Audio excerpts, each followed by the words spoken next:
Six,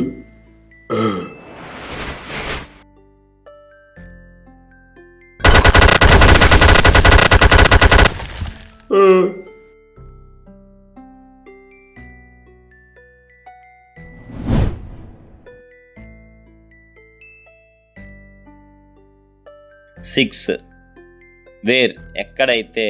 wear refers to particular place. Example, this is the house where I lived.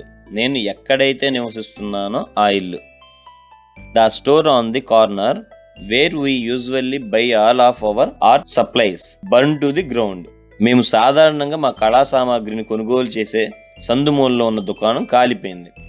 అంటే ఆ సందుమూలలో చాలా దుకాణాలు ఉన్నాయి, మరి ఏ దుకాణం అంటే మేము ఎప్పుడు ఎక్కడైతే కొంటామో ఆ దుకాణం కాలిపోయింది అని ఒక ప్లేస్ని రిఫర్ చేస్తూ చెప్పే సందర్భంలో ఈ వేర్ రిలేటివ్ ప్రొనౌన్ని ఈ విధంగా యూజ్ చేస్తాము. This is the house, I lived there when I was a child. ఈ రెండు సెంటెన్స్ని జాయిన్ చేస్తే this is the house where I lived when I was a child. This is the place where we met. Sign your name on the form where I have put a cross. This is the house where my son was born. We visited the house where our father was born. When ఎప్పుడైతే. When refers to a moment in time. Example, I will always remember the day we met that day. ఈ రెండు sentence ని join చేస్తే I will always remember the day when we met. Valentine's Day is day when people are happy. The day when I met you. నేను నిన్ను కలిసిన రోజు.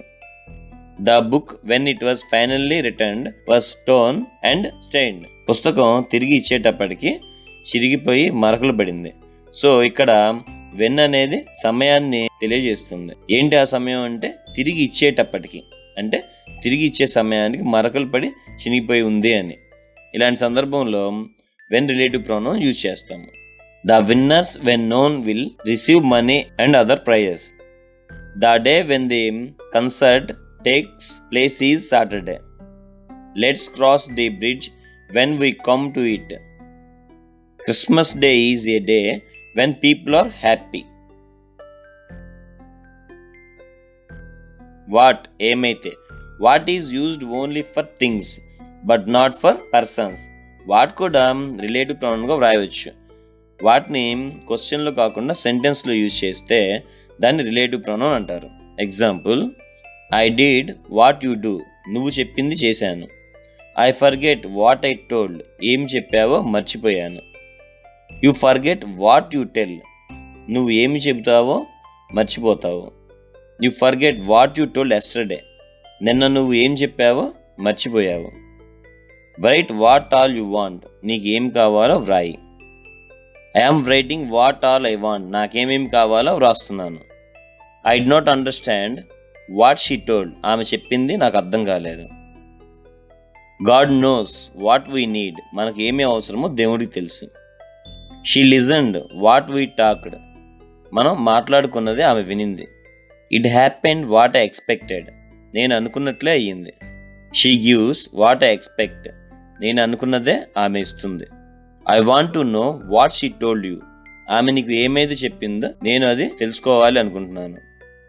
Note down what I dictate. He found what he was looking for. I mean what I say.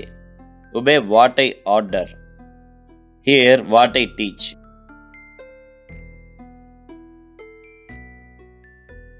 Why ఎందుకు refers to reason. I would like to know the reason why you are so late. Do you know the reason why the market is closed today. I don't know the reason why she does not like ice cream.